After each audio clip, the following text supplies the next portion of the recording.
Hello students, this is my new next session of online classes. In today's online class, I will discuss chapter 8 body movements of 6th class.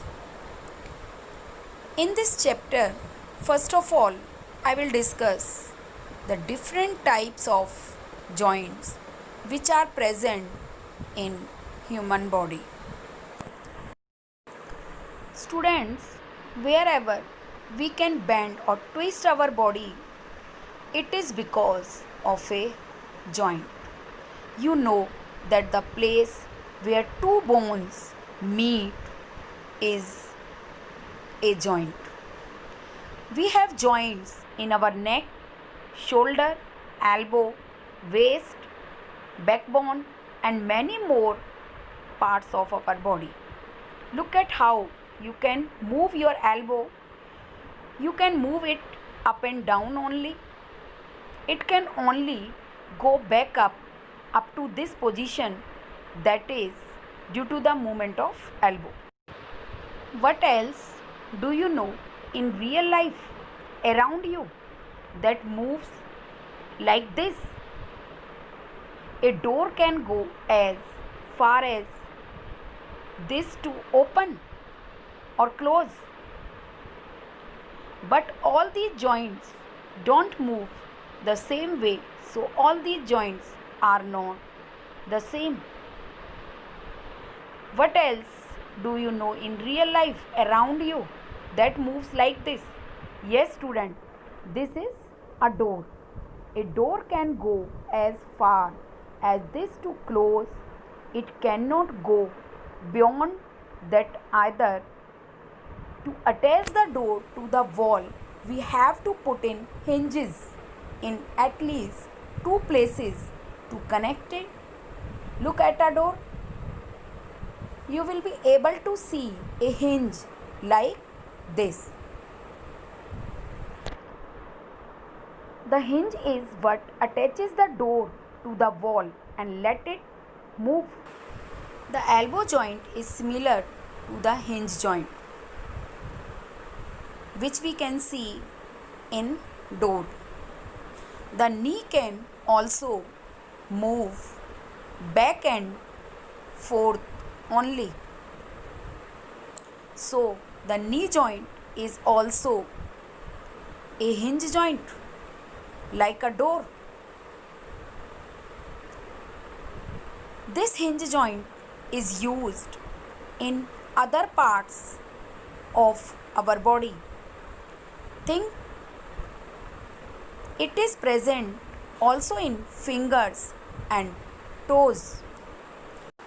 So students, we can say that hinge joints allow one kind of movement only. The hinge joint is similar to a door hinge. And examples are elbow, knee and finger joints. These are the examples of hinge joint. Now second type of joint. Look at how your neck moves. It can move forwards and backwards. Look at how your neck moves. It can move from left to right. Look at how your neck moves. It can move from side to side. So the neck can rotate properly. This is because it has a different type of joint, and this different joint is pivoted joint. We know that the neck rotates. We are talking about the sides. These two bones together form the pivot joint. Let's see how. Now we need something that goes inside the ring, so it can be a pivot joint. So pivotal joints allow rotational movement.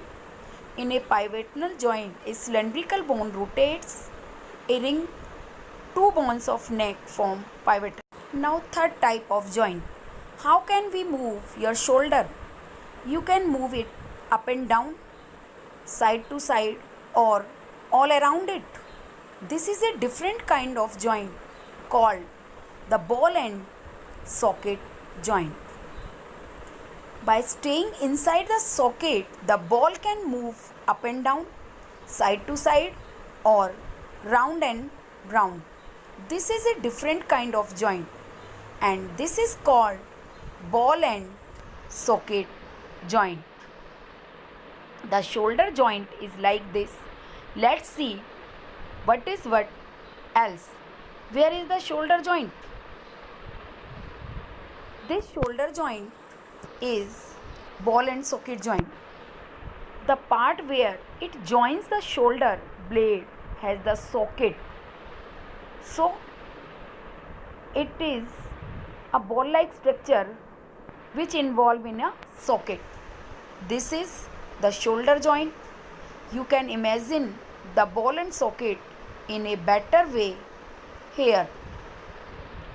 This ball and socket joint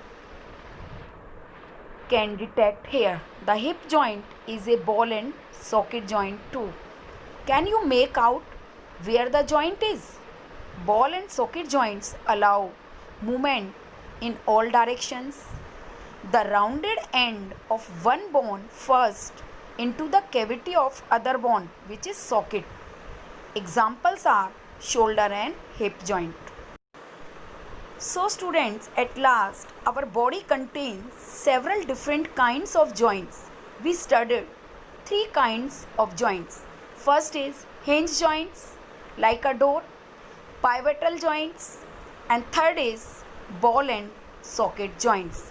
So students, thank you.